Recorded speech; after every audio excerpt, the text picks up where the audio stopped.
hari ini tanggal 13 Juni 2023 akan membawakan video praktek pembelajaran di SMA Negeri 1 Cianjur kelas 11 tentang gangguan sistem reproduksi manusia. Semoga video yang akan diberikan ini memberikan manfaat. Assalamualaikum warahmatullahi.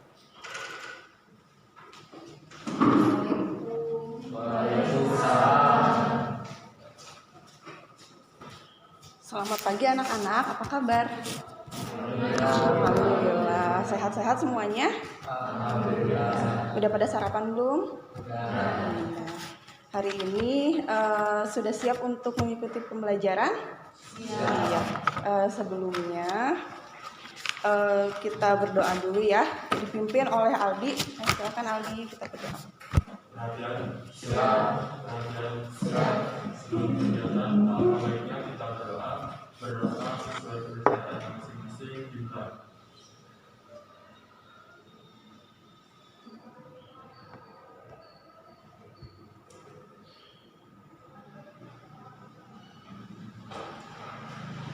Selesai. Beri salam. Assalamualaikum warahmatullahi wabarakatuh. Waalaikumsalam warahmatullahi wabarakatuh. Ibu mau absen dulu. Mulai dari Aldi, ada ya. Alifa, mana Alifa? Iya. Zerilda, Anya, Nazla, Tias, Dafa, Ayunda, Amanda. Ya. Masih ingat pembelajaran kita minggu kemarin tentang sistem reproduksi ya, fungsi dan struktur organ reproduksi. Nah, hari ini kita akan belajar tentang gangguan pada sistem reproduksi.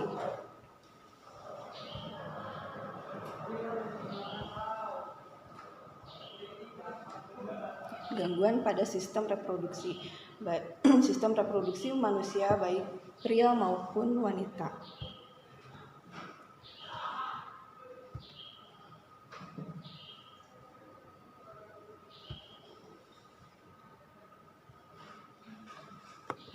Tujuan pembelajaran kita hari ini melalui kegiatan pembelajaran dengan pendekatan saintifik menggunakan model pembelajaran Project Based Learning atau PJBL diharapkan melalui penayangan gambar dan video, peserta didik dapat menyimpulkan video dan artikel mengenai berbagai gangguan pada sistem reproduksi. Peserta didik dapat menghubungkan dampak pergaulan bebas dengan penyakit dalam sistem reproduksi dengan kritis dan teliti. Lalu yang kedua, melalui diskusi kelompok, peserta didik terampil dalam menyajikan hasil analisis mengenai penyakit atau kelainan pada struktur dan fungsi organ yang menyebabkan gangguan sistem reproduksi manusia. Yang ketiga, peserta didik dapat mempresentasikan hubungan antara dampak pergaulan bebas dengan gangguan pada sistem reproduksi dan membuat poster kampanye untuk menjaga sistem reproduksi. Kompetensi dasarnya 3.12 menganalisis hubungan struktur jaringan penyusun organ reproduksi dengan fungsinya dalam sistem reproduksi manusia. 4.12 menyajikan hasil analisis tentang dampak pergaulan bebas, penyakit dan kelainan pada struktur dan fungsi organ yang menyebabkan gangguan sistem reproduksi manusia serta teknologi sistem reproduksi. Diambil dari Info Cianjur. Hot news beberapa minggu belakang ini, belasan orang terjangkit Raja Singa di Cianjur. Menurut Dinkes jangan gonta-ganti pasangan. Nah, ada yang tahu apa itu Raja Singa? Iya, sifilis ya, nama penyakit ya. Ya, nama penyakit. Nah, kenapa di Cianjur banyak terjangkit Raja Singa atau sifilis ini? Akibat pergaulan bebas. Nah, kalian kan sekarang sudah beranjak dewasa ya, harus berhati-hati dalam bergaul ya, apalagi secara agama juga ya, harus berhati-hati, tidak boleh melakukan seks bebas. Nah, selain di Cianjur, ternyata menurut Okezone 10 provinsi di Indonesia itu memiliki kasus sifilis tertinggi. Yang pertama itu di Papua. Di Papua itu ada 3.864 kasus ya. Lalu yang kedua di Jawa Barat sama 3.864 kasus. Yang ketiga di DKI Jakarta 1.897 kasus. Lalu yang keempat ada di Papua Barat 1.816 kasus. Yang kelima ada di Bali 1.300 kasus. 70 kasus dan di Jawa Tengah ada 708 kasus. Terakhir di Maluku 594 kasus. Nah, penyebaran ini dipengaruhi oleh faktor kemudahan akses untuk tes penyakit sifilisnya maupun pergaulan masyarakatnya. Seperti yang kita ketahui Jakarta, Papua, lalu Bali, ya itu kan nasional ya. Yang kita tahu banyak kejadian untuk melakukan hal seperti itu. Nah terus kenapa misalnya di Jawa Barat, apakah Jawa Barat juga banyak yang melakukan pergaulan seks bebas? Mungkin saja, tapi bisa jadi karena di Jawa Barat itu kan sudah maju dibandingkan dengan provinsi lain, jadi tes sifilis itu lebih gampang dilakukan ya, jadi lebih banyak yang terdeteksi. Mungkin saja di provinsi-provinsi lain, tempat wisata, misalnya tempat pariwisata itu banyak kasus sifilis tapi tidak terdeteksi karena susah untuk melakukan tes gitu ya.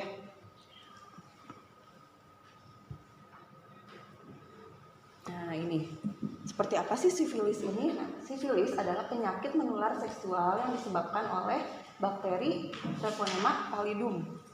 Nah, penyakit menular seksual itu apa? Penyakit yang ditularkan melalui hubungan seksual. Nah, tanda-tandanya dan gejalanya seperti apa sih? Pertama ada tukak atau naiknya asam lambung ya. Lalu yang kedua demam. Yang ketiga lesi. Habis itu semacam kerusakan pada kulit gitu ya. Lalu anoreksia, gangguan pada tidak mau makan gitu ya, gangguan nafsu makan. Lalu pada pria selalu disertai pembesaran kelenjar limpa dan yang terjadi kelainan kulit. Nah itu ada gambarnya. Kira-kira seperti itu penyakit sifilis ya. Ini juga bisa jadi peringatan ya bagi kita untuk tidak melakukan hal-hal yang di luar norma ya.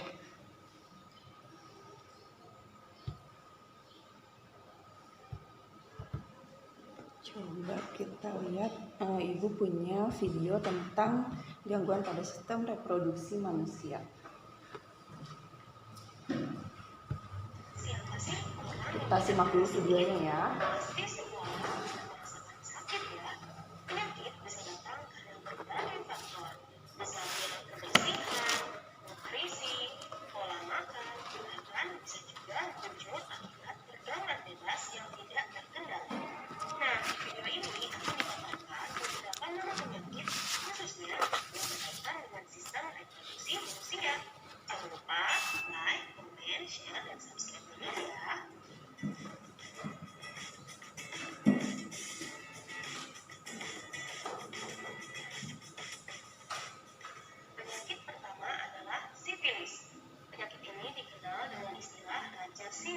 Sifilis termasuk ke dalam penyakit menular seksual yang disebabkan oleh bakteri Treponema pallidum. Gejala penyakit ini diawali dengan munculnya luka atau bisul kecil tanpa rasa sakit pada alat kelamin, dubur, atau mulut.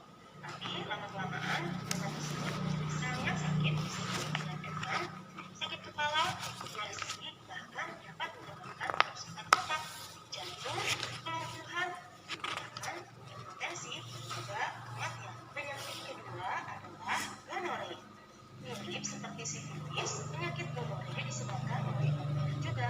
Nama bakterinya adalah Neisseria gonorrhoeae. Penyakit gonore pun termasuk ke dalam penyakit menular seksual akibat ganti-ganti pasangan sebelum menikah. Penyakit ini menyebabkan keluarnya cairan dari alat kelamin dan rasa nyeri hingga buang air kecil. Cairan yang keluar berupa nanah. Makanya penyakit ini sering disebut kencing nanah. Jika tidak diobati, bahaya penyakit ini dapat menyebabkan kematian hingga kerusakan organ tubuh.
Tadi udah ditampilkan video tentang berbagai macam gangguan pada sistem reproduksi manusia.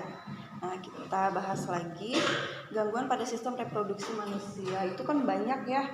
Ini beberapa contohnya. Misal hipogonadisme. Ada yang tahu hipogonadisme? Ya?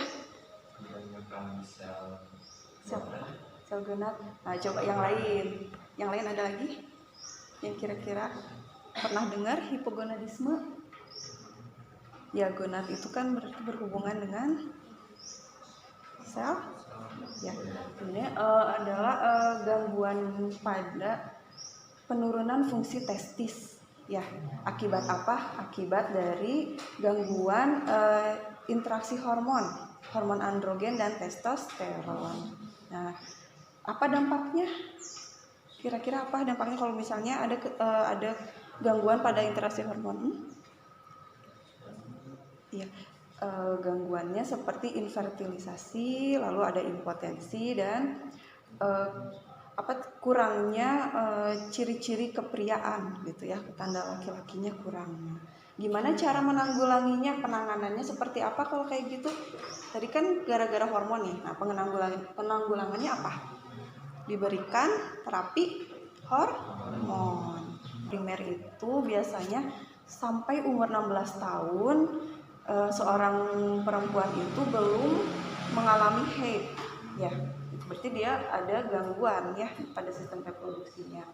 Kalau yang amenorrhea sekunder itu dia mengalami menstruasi antara umur 10 sampai 15 tapi tidak rutin. Jadi tidak setiap bulan. Jadi kadang dibilangnya telat datang bulan. Nah, telat datang bulannya bukan sehari 2 hari atau seminggu, tapi berbulan-bulan. Misalnya 3 bulan tidak haid, 5 bulan tidak haid itu amenorrhea sekunder. Sudah jelas? Nah, ini penyakit pada sistem reproduksi itu disebabkan oleh apa saja? Ada dari infeksi tadi ya, infeksi atau peradangan, lalu ada kelainan genetik tadi dari bayi prematur biasanya ya, lalu ada gangguan hormon tadi apa? Gonad, lalu ada sel kanker. Ini adalah beberapa contoh penyakit menular seksual. Ada keputihan atau kandidiasis, keluarnya cairan kental putih dari vagina karena adanya jamur ya Candida albicans ya. Lalu ada uretritis, infeksi pada uretra karena adanya bakteri pada putih. Infeksi kelenjar disebabkan jadi tergantung tempat kankernya menyerang ya. Kalau misalnya di serviks namanya kanker serviks, kalau di ovarium kanker ovarium akibat infeksi virus. Lalu ada epididymitis, peradangan pada epididymis, ada otitis, infeksi testis disebabkan oleh virus oleh Neisseria. Kenapa disebut kencing apa? Kencingnya ya berupa nanam. Lalu ada trichomoniasis vaginalis, keluar cairan encer kuning yang berjualan pada. Ada penebalan ya, ada penebalan jaringan. Lalu ada miom atau kista tumor jinak yang tumbuh di otot rahim karena berkurangnya hormon estrogen. Lalu ada kriptorchidisme, gagalnya salah satu atau kedua testis turun ke rongga skrotum ya yang tadi ini. Lalu ada amenorrhea. Amenorrhea itu gangguan berakibat tidak terjadinya menstruasi. Tadi ada yang primer, ada sekunder. Lalu ada hipogonadisme, penurunan fungsi testis karena gangguan hormon testosteron. Ini saluran reproduksi yang tersumbat menyebabkan kesulitan hamil. Nah, sebelum kita lanjut, Ibu mau kalian membentuk kelompok menjadi 4 ya. Duduknya berkelompok, dipindah menjadi 4. Ini ada nama-nama kelompoknya. Kelompok yang pertama Aldi, Alifa, sama Zerilda dan Sofi. Ya. Boleh. Yang kedua ada Abna, Hani, Tristan, Zaki. Tentang posternya tentang kampanye. Kalau kampanye itu berarti kita mengkampanyekan, mengajak agar orang-orang itu menjauhi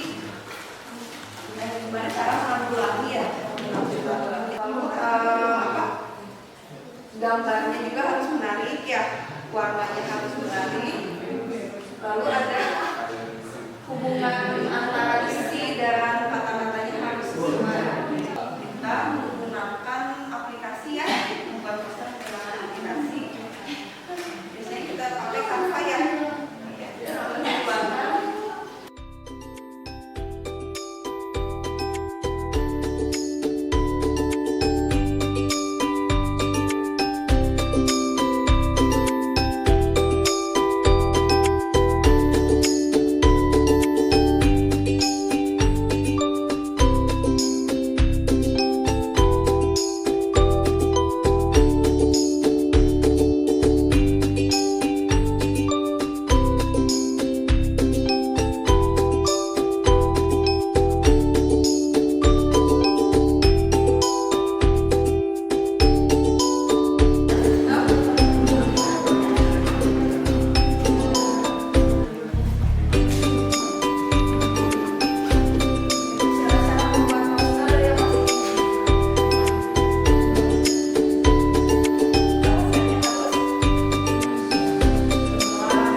Dijelaskan ke Bambu. Perwakilan ke depan.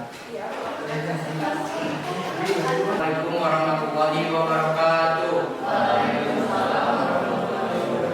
Perkenalkan, nama saya Muhammad Jaya, perwakilan dari kelompok 1 akan menjelaskan tentang stop penyakit menular sifilis. Apa itu sifilis? Sifilis adalah infeksi bakteri yang menyebar melalui kontak seksual. Penyakit ini umumnya ditandai dengan munculnya luka tanpa rasa nyeri. Penyakit sifilis kebanyakan terjadi pada alat kelamin, anus, rektum, atau mulut. Di sini ada jenis sifilis. Jenis sifilis yaitu ada 3,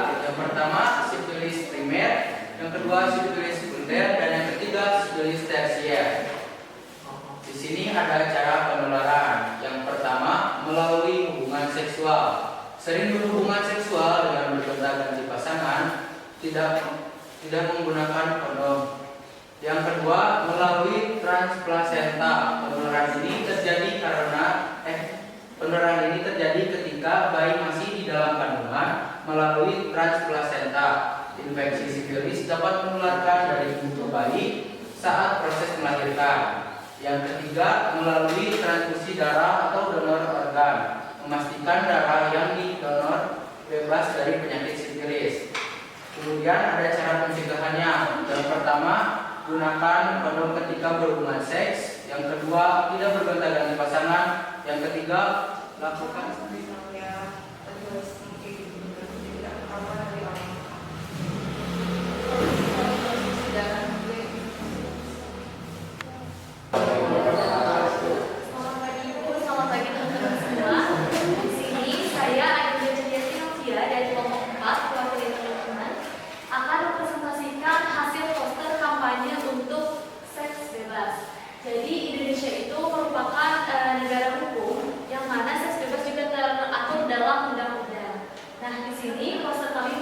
bahwa kami mengajak untuk khalayak khususnya masyarakat Indonesia untuk tidak melakukan seks sebelum menikah atau no sex before marriage.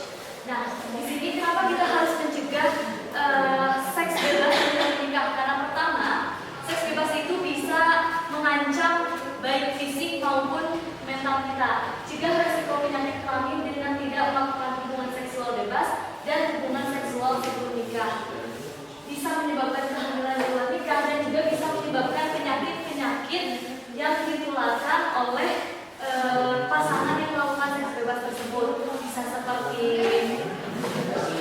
ada penyakit kelamin, terus ada kanker serviks, lalu kanker yang berhubungan dengan reproduksi, dan masih banyak penyakit-penyakit lainnya yang bisa ditularkan oleh seks bebas. Maka dari itu, untuk semua, no sex before marriage. Terima kasih. Wassalamualaikum warahmatullahi wabarakatuh. Waalaikumsalam.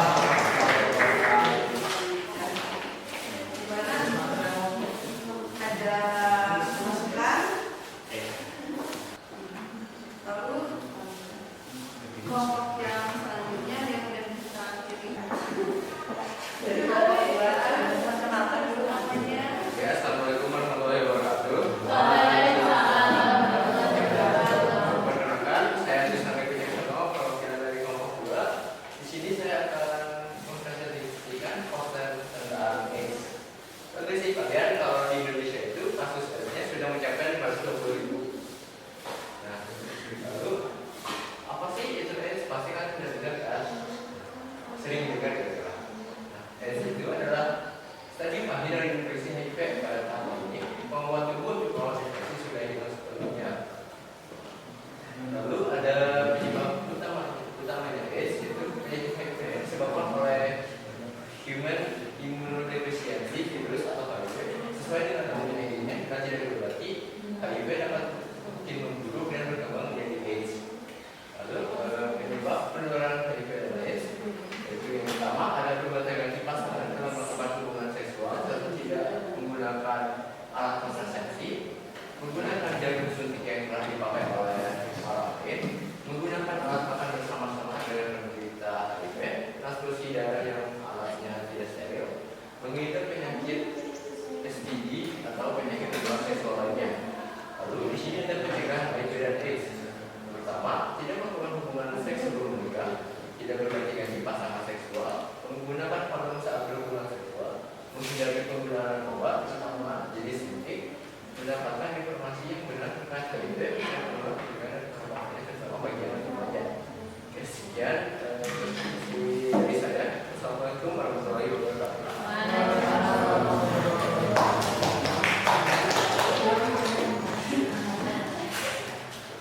Kelompok 3. Yang terakhir ya, kelompok 3.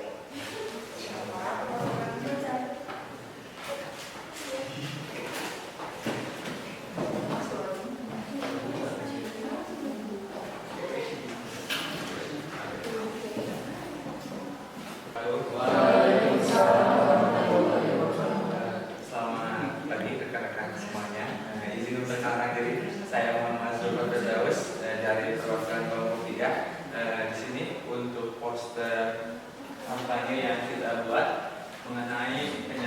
kanker serviks. Cegah sebelum terlambat. Kanker, apa itu kanker serviks? Kanker serviks yaitu kanker yang tumbuh pada sel-sel di leher rahim. Kanker ini umumnya berkembang perlahan dan baru menunjukkan gejala ketika sudah memasuki stadium lanjut. Oleh sebab itu, pentingnya untuk mendeteksi kanker serviks sejak dini sebelum timbul komplikasi serius. Jadi, kanker serviks itu merupakan kanker yang berada pada leher rahim yang dapat menimbulkan komplikasi yang amat serius. Terus untuk komplikasi yang diciptakan oleh kanker serviks yaitu ada limfadema, penggumpalan darah, pendarahan, fistula, nyeri saat berhubungan seks, pembekakan salah satu korban, kehilangan nafsu makan, dan ada pecah darah pada kulit. Gejala yang dialami saat korban atau orang yang mendapatkan kanker serviks yaitu nyeri pada bagian rahim, mungkin juga terjadi pada tulang pinggul atau gangguan pada pembuluh darah seperti darah lebih mudah membeku. Untuk pencegahan dari kanker serviks ini ada beberapa cara, yaitu seperti kita melakukan pengecekan sampel sel serviks rutin di laboratorium 3 tahun sekali. Umurnya itu berumur 21 tahun sampai 29 tahun dan 5 tahun sekali pada umur 30 sampai 65 tahun. Nah, untuk cara pencegahan yang kedua yaitu kita dengan mengurangi atau tidak merokok. Zat karsinogen dari asap rokok mempercepat pertumbuhan sel kanker. Jadi khusus untuk manusia, untuk para masyarakat mungkin dalam pencegahan penyakit ini kita mengoptimalkan dalam segi menjauhi hal-hal yang akan mengakibatkan suatu penyakit di luar itu. Yang ketiga, mempraktikkan seks yang aman. Berhubungan seks hanya dengan pasangan resmi dan memakai pengaman. Dan yang keempat, ada vaksinasi. Salah satu vaksin yang digunakan yang dapat membantu yaitu vaksin HPV untuk membantu sistem kekebalan untuk membuat respon antibodi melindungi tubuh dari infeksi. Mungkin cukup sekian dari kelompok 3. Mohon maaf bila ada kekurangan. Wassalamualaikum warahmatullahi wabarakatuh. Terjadi karena bisa juga disebabkan oleh rokok. Di dalam rokok itu ada zat karsinogen ya. Jadi zat karsinogen itu adalah pencetus terjadinya sel kanker. Salah satunya dari merokok. Jadi untuk yang cowok-cowok nih jangan suka merokok. Serviks ada yang dua yang ada kalau laki-laki punya serviks enggak? Berarti ini ditujukan untuk perempuan atau perempuan tidak boleh merokok. Lalu ada vaksin HPV ya yang membantu sistem kekebalan untuk membuat respon antibodi dari infeksi. Kita belajar tentang apa hari ini? Kualitas pada sistem dan produksi. Lalu apa manfaatnya dibuat poster kampanye seperti itu? Aware ya, penyakit atau gangguan sistem produksi dan menghindari hal-hal yang terjadinya pada perkawinan.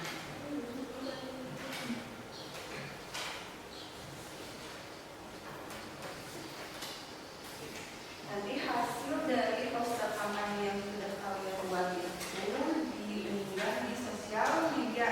Karena percuma kalau misalnya membuat poster tapi tidak dikampanyekan, tidak di-share ke orang lain ya. Kalau kita simpan sendiri gimana orang lain bisa tahu ya.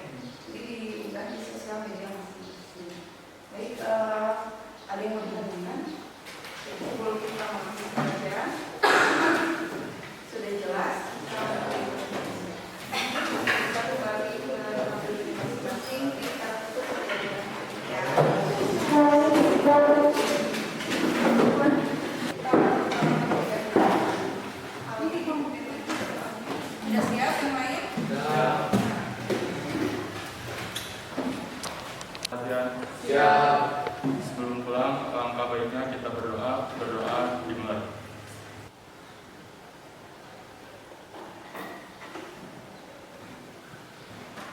selesai beri salam. Salam.